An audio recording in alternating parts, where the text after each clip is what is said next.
जो बेटा अपन ने जब लास्ट क्लास में पढ़ा था तो अपन ने क्या पढ़ लिया था बेटा कि फॉर्मूलेज पढ़ लिए थे, रिलेशन पढ़ लिया था, कि कंसंट्रेशन टर्म्स को पढ़ लिया था। इसके अलावा भी कंसंट्रेशन टर्म्स है, जैसे नॉर्मलिटी है, इनको अपन किस में पढ़ेंगे बेटा? रेडॉक्स में। किसमें पढ़ेंगे? रेडॉक्स में। तो अब नेक्स्ट बात करते हैं बेटा, एक होता है इंटेंसिव प्रॉपर्टी, एक होता है एक्सटेंसिव प्रॉपर्टी। इंटेंसिव प्रॉपर्टीज क्या होती है? जो मास पे डिपेंड नहीं करती है। और एक्सटेंसिव प्रॉपर्टीज वो होती है जो मास पे डिपेंड करती है। जैसे अपन बात करें बेटा टेम्परेचर की, तो जो टेम्परेचर है वो मास पे डिपेंड नहीं करता। कि जैसे कि अगर मैं कहूं कि ये टुकड़ा है, ये 100 डिग्री तक गर्म है, अगर इसमें दो टुकड़े कर दूं तो दोनों का टेम्परेचर 50-50 नहीं हो जाएगा? समझ रहे ना? अगर मैं दो गिलास है जिसमें 20-20 डिग्री पानी है, अगर मैं दोनों को मिला दूं तो 40 डिग्री पे नहीं हो जाना? क्लियर है? मास डिपेंडेंट नहीं होते ये। हमारी पास में तो इन्हें हम क्या बोलते हैं? Intensive property. क्या बोलते हैं? जैसे मोलर मास है। अब आपने देखा होगा कि हाइड्रोजन का मोलर मास मैंने हमेशा ही 1 लिया है, H2 का मोलर मास हमेशा 2 लिया है, ऑक्सीजन का मोलर मास हमेशा 16 लिया है।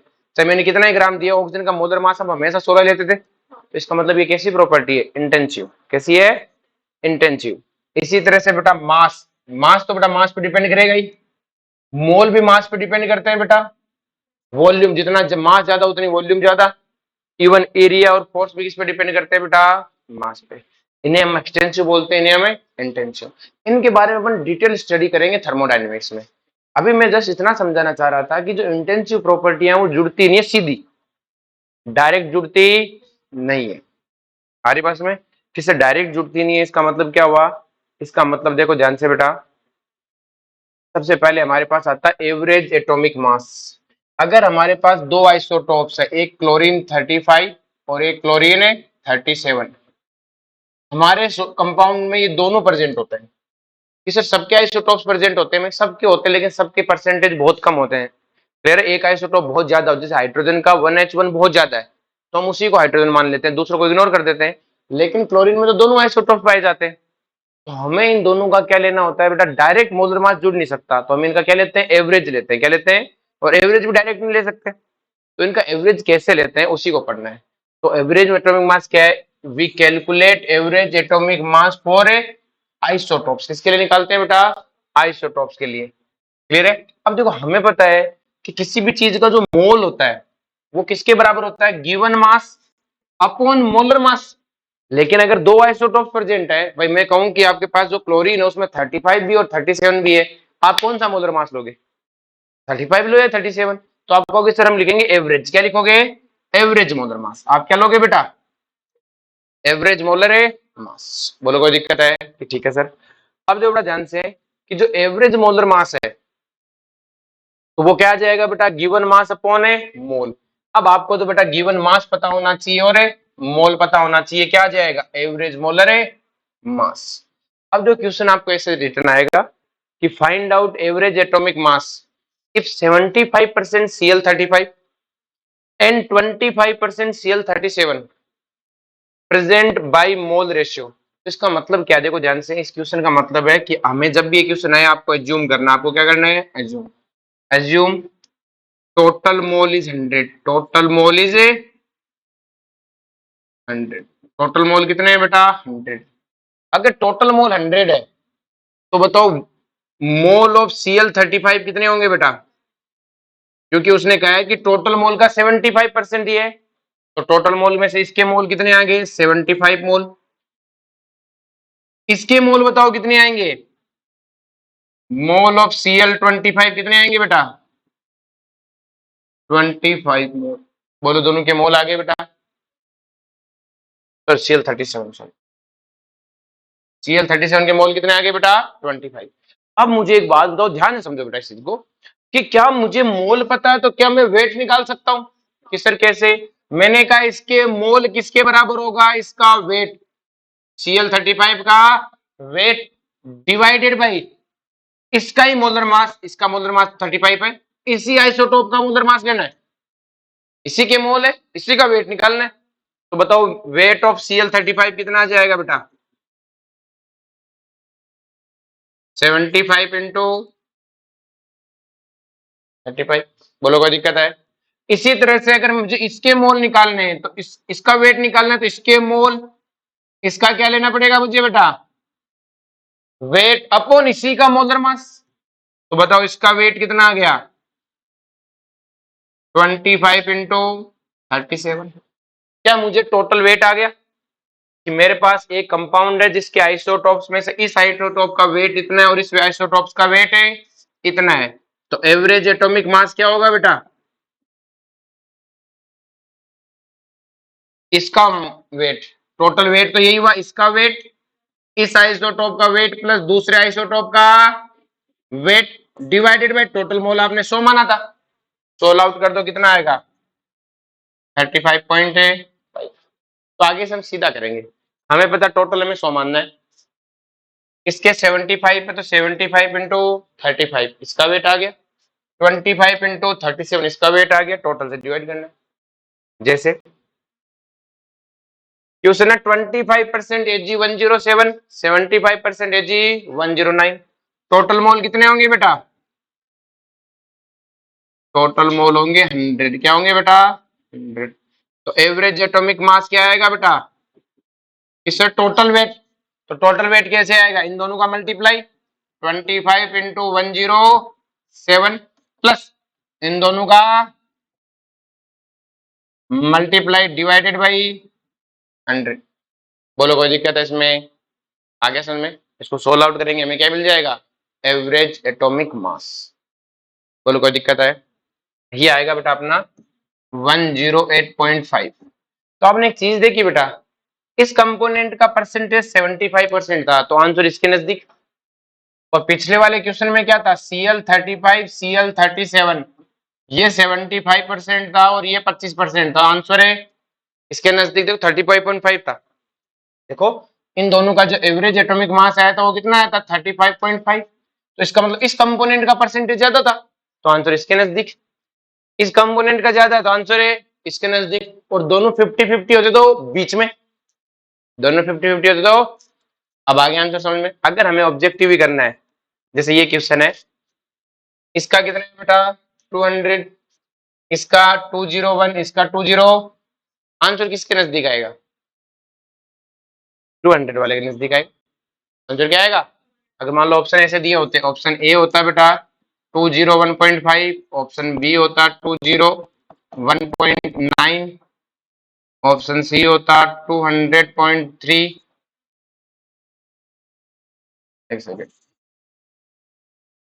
200.9, और ऑप्शन डी होता बेटा 200.0 या फिर 200.1। तो बताओ आंसर क्या होता, डी वाला, उसके नजदीक आंसर होना चाहिए ना।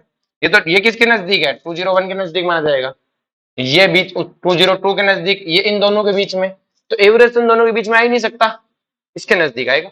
क्यों, क्योंकि सर इसी का परसेंटेज ज्यादा है, जिसका परसेंटेज ज्यादा आंसर उसी के नजदीक। तो और किन्हीं सर मैं सोल्व करूंगा, सोल्व कर ले, 90 इंटू एज्यूम क्या करोगे, टोटल कितना है, एज्यूम टोटल मोल कितने हैं बेटा, तो आपको पता है बेटा 100 into, sorry 90 into 200 plus 201 into 8 plus 202 into 2 divided by 100, क्या आ जाएंगे बेटा जी, मोल आ जाएंगे, कहानी खत्म। बोलो कोई दिक्कत है, लेकिन हमें तो ऑब्जेक्टिव टिक मारना है।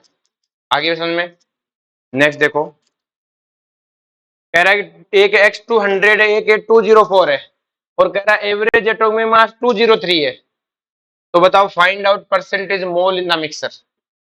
देखो मैं सीधा निकाल सकता हूं कि ये 200 है 204 है, एवरेज दिया अब की बार, तो अब की बार फिर से वही तरीका है, एज्यूम टोटल मोल कितने हैं बेटा, एज्यूम टोटल मोल कितने हैं, टोटल मोल कितने हैं 100।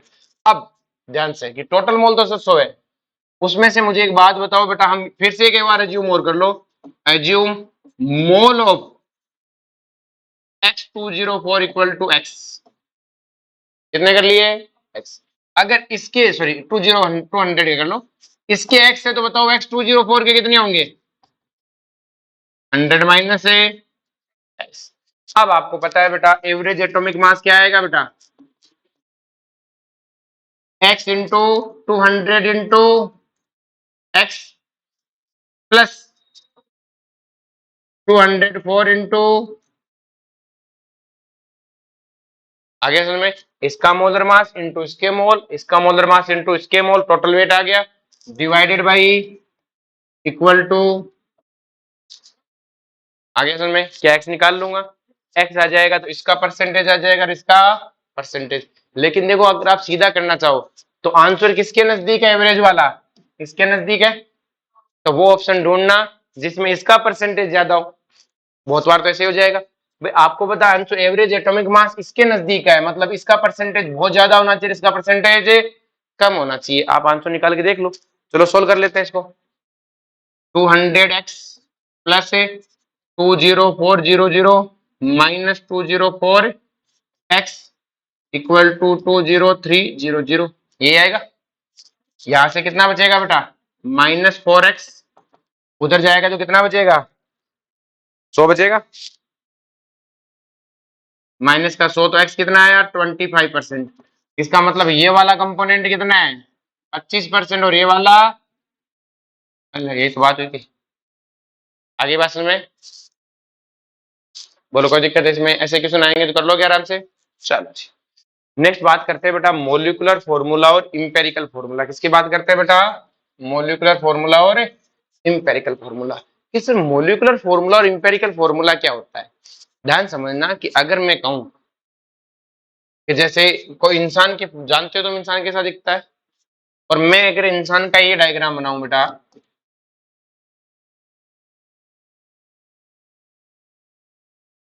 मैंने कहा ये इंसान को रिप्रेजेंट करता है, क्या ये इंसान को रिप्रेजेंट करता है, सिग्निफिकेंस, भाई ये कार्टून अगर कहीं बना दिखा तो तुम ये मानोगे इंसान के लिए बनाया गया है।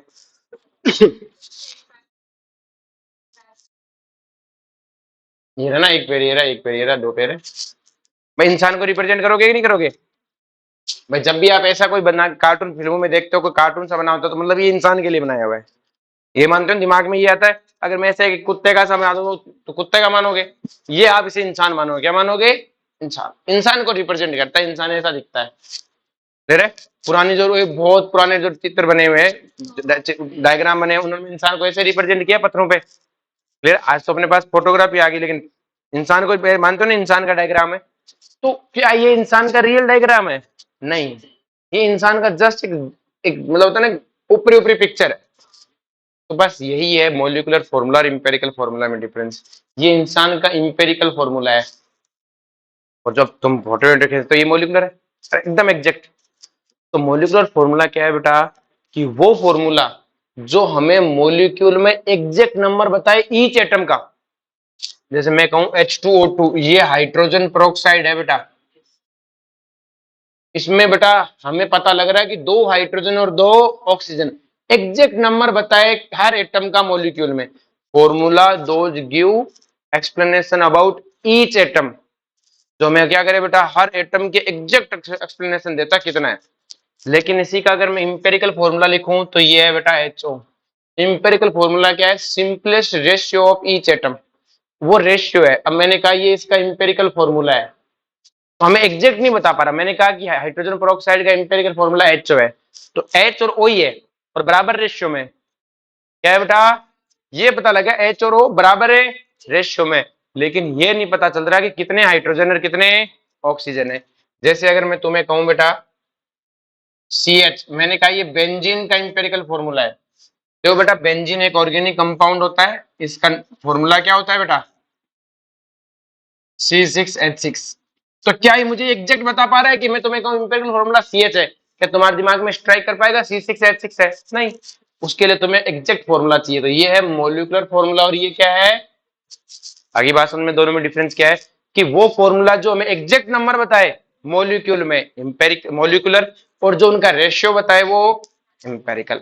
आई बात समझ में, तो देखो बेटा मोलिकुलर फॉर्मूला क्या है, formula which give exact number of atom, exact number of atom in the molecule known as a molecular formula.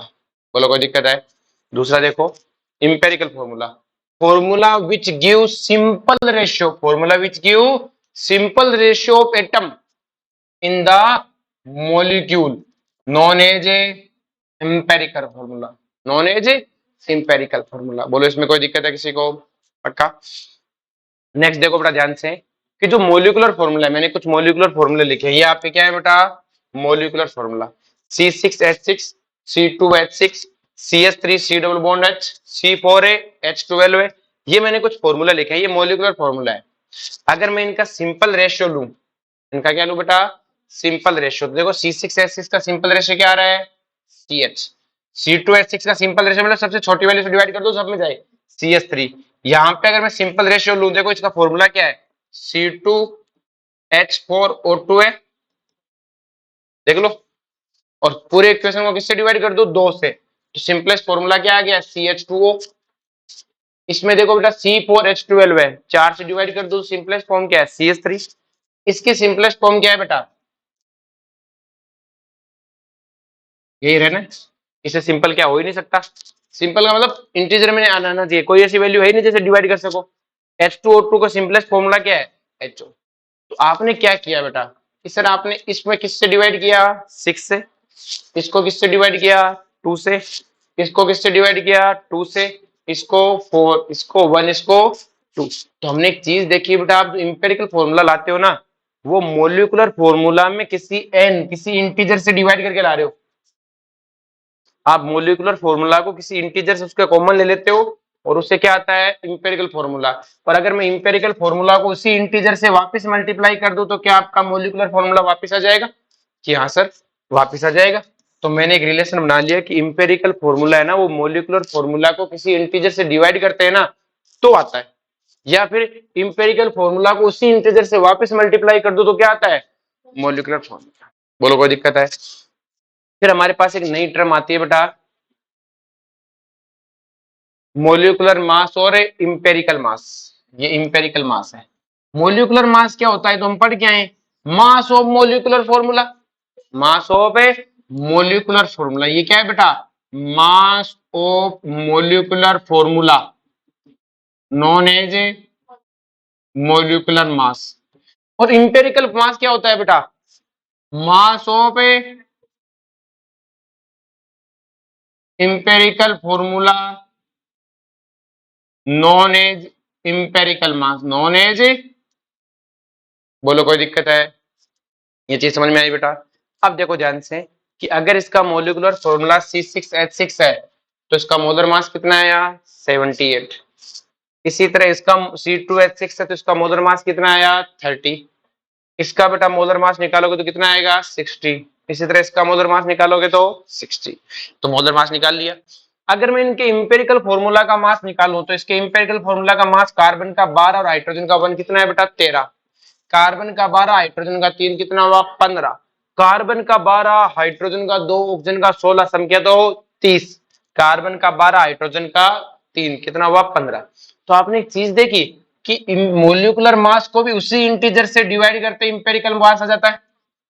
देखो आपको जिस इंटीजर n से मोलिकुलर फॉर्मूला को डिवाइड करके इंपेरिकल आया था, उसी इंटीजर n से अगर आप मोलिकुलर मास को डिवाइड कर दो तो इंपेरिकल मास आ जाता है।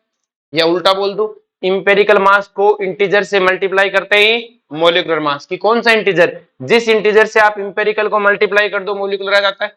तो मैंने एक नई चीज और बोल दी कि जैसे बेटा इंपेरिकल फॉर्मूला मोलिकुलर मास को किसी इंटीजर से डिवाइड करना पड़ता है, उसी तरह इंपेरिकल मास भी उसी इंटीजर से मोलिकुलर मास को डिवाइड कर दो, या फिर इंपेरिकल मास को इंटीजर से मल्टीप्लाई करते क्या जाता है, मोलिकुलर मास। क्या बात समझ में आई बेटा, पक्का। तो देखो हमारे पास है बेटा फाइंड आउट, क्या है बेटा, find out empirical mass and molecular mass. क्या निकालना है बेटा, empirical mass and molecular mass.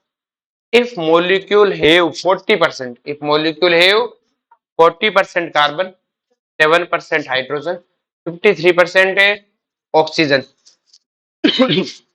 And molecular mass of molecule is कितना है बेटा, 60। तो बेटा ऐसा क्वेश्चन जब भी आए तो आप इंटीजर लिख लो, कार्बन है आपके पास में, और कौन है, हाइड्रोजन और ऑक्सीजन है। इनका आपको मास दिया हुआ है, परसेंटेज मास दिया हुआ है, कितना है बेटा, 40, 7 और 53। आपको कुछ भी दिया हुआ हो, अगर मान लो एटम दिया होता या वॉल्यूम गिवन होती, हर हाल में आप मोल निकालते, क्या निकालते बेटा, मोल। तो अभी मास दिया है तो मोल कैसे आएगा,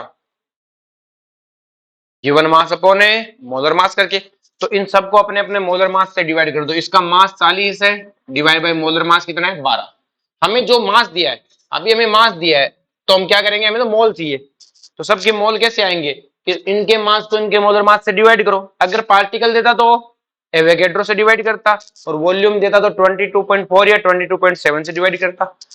7/153 डिवाइड बाई 16, ये ऑलमोस्ट ऑलमोस्ट कितनी बार कटेगा, 3 पॉइंट समथिंग बार कटेगा। ये 7, ये भी 3 पॉइंट समथिंग बार कटेगा। अब देखो बेटा, यहां से हमें सिंपल रेशियो लेना, सबसे छोटी वैल्यू से सबको डिवाइड करना होता है, जो सबसे छोटी वैल्यू है। तो बताओ सबसे छोटी वैल्यू क्या है, 3 पॉइंट है। तो देखो ये सबसे सिंपल, यहाँ पे हमें सिंपल रेशियो करना होता है एक तरह से, इसमें सबसे छोटी वैल्यू से डिवाइड करना होता है। कई बार डिवाइड ना भी करना पड़े, आपको यहाँ पे अपना कॉमन सेंस यूज करना है। तो अगर मैं 3 से डिवाइड करूँ तो ये 1 पॉइंट कुछ कटेगा, तो 1 पॉइंट कुछ कटेगा तो हम कितना ले लेंगे, 1 इंटीजर में ले लेंगे। 2 पॉइंट कुछ कटेगा तो हमने क्या ले लिया, 2। ये भी कितना कटेगा, 1। सबसे छोटी वैल्यू इन दोनों में से कोई एक होगी, ले सबसे छोटी वैल्यू 3 ही होगी। तो सबसे छोटी वैल्यू से सबको डिवाइड कर दो, इन दोनों में से एक छोटी होना है, तो जो भी छोटी होगी उससे डिवाइड करेंगे तो ये आएगा 1:1। ये आपका सबसे सिंपलेस्ट रेशियो है, और ये सबसे सिंपलेस्ट रेशियो मतलब कार्बन, हाइड्रोजन और ऑक्सीजन। ये है, यही आपका क्या है बेटा, इंपेरिकल फॉर्मूला। ये आपका क्या है, इंपेरिकल फॉर्मूला। आगे समझ में, अगर ये इंपेरिकल फॉर्मूला है तो क्या मैं इंपेरिकल मास निकाल सकता हूँ बेटा इससे। कार्बन का 12, हाइड्रोजन का 2, ऑक्सीजन का 16, कितना आएगा 30। आपके पास इंपेरिकल मास आ गया।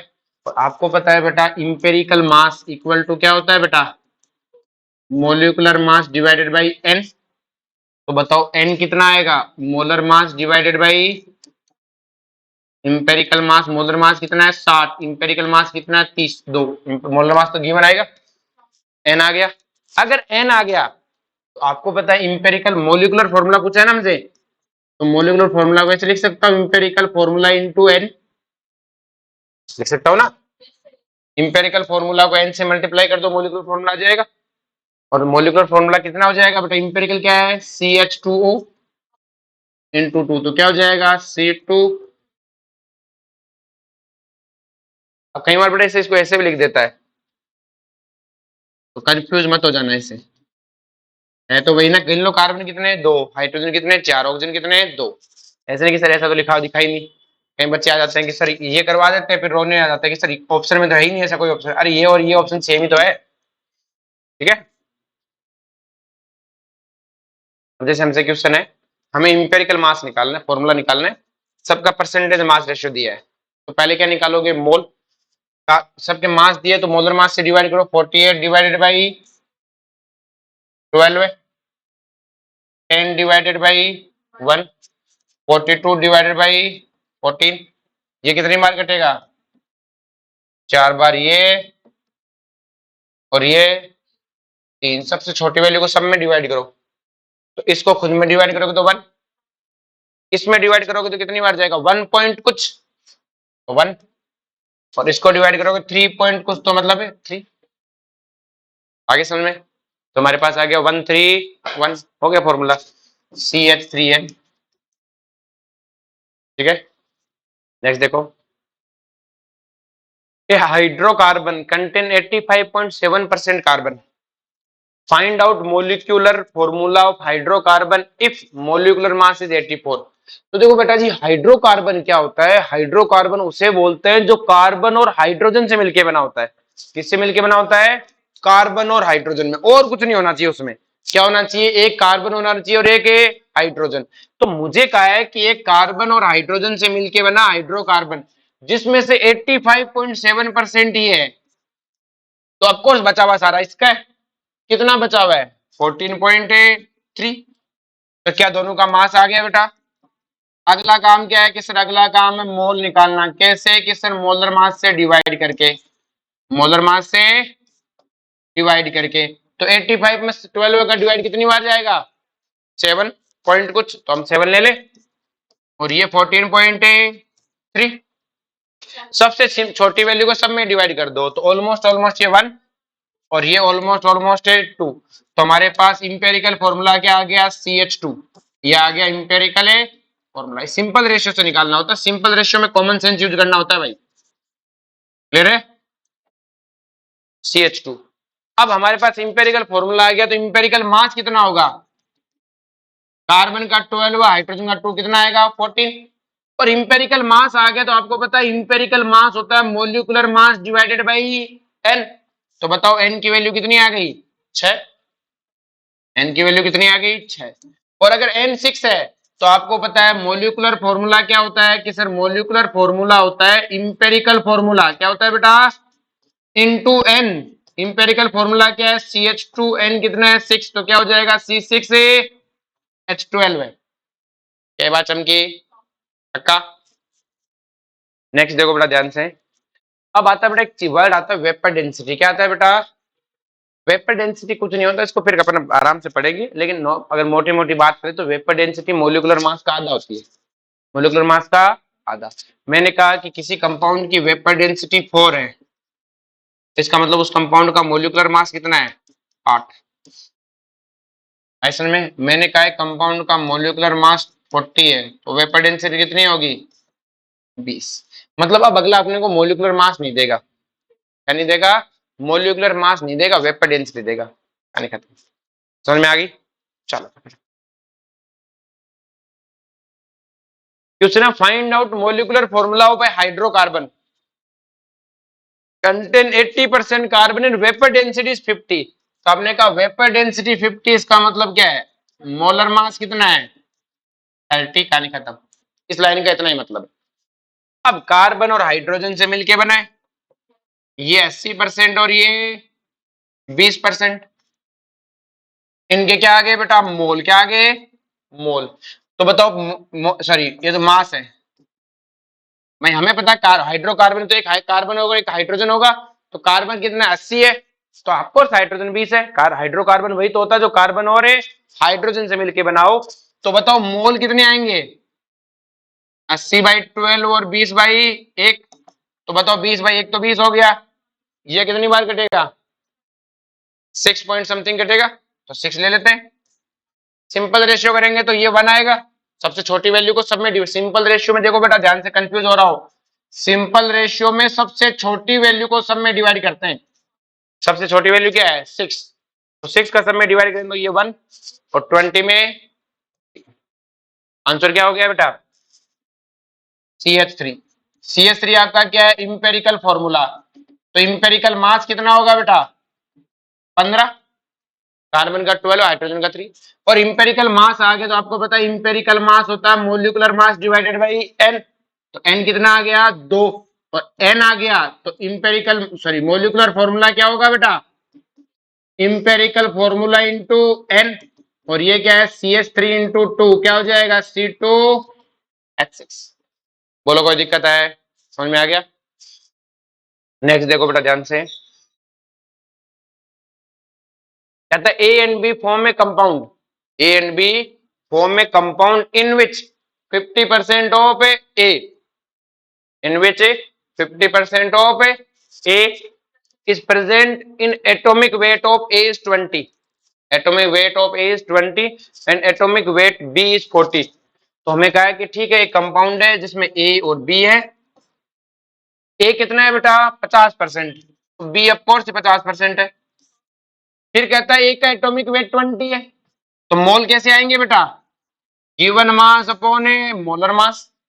Given mass upon a molar mass, क्या दोनों के मोल आ जाएंगे? कितना आएगा मोल यहाँ पे? 2.5। और यहाँ पे कितना आ जाएगा? इसको एक काम करते हैं, काट देते हैं साथ में ही, बढ़िया रहेगा। एक सेकेंड।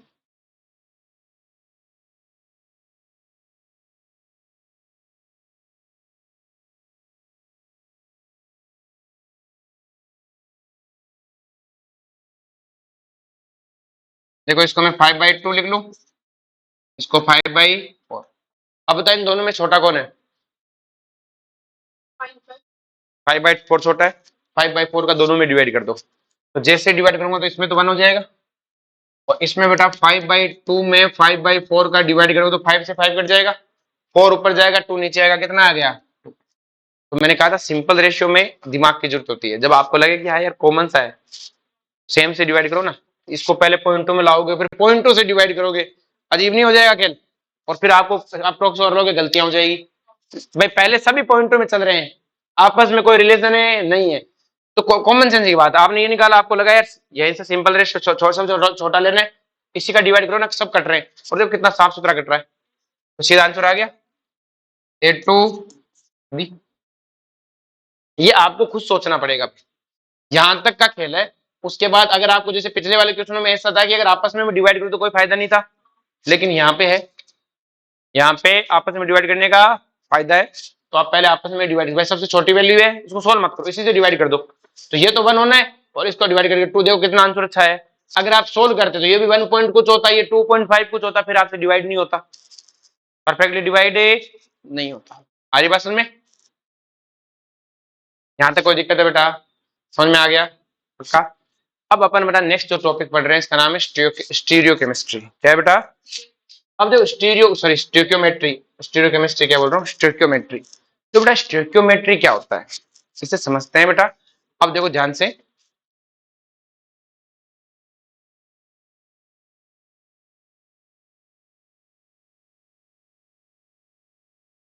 अच्छा दूसरी पीडीएफ नहीं भेजी क्या? ठीक है मैं इसको भेज दूंगा और बाकी अपन कल करते हैं, ठीक है? चलो बेटा।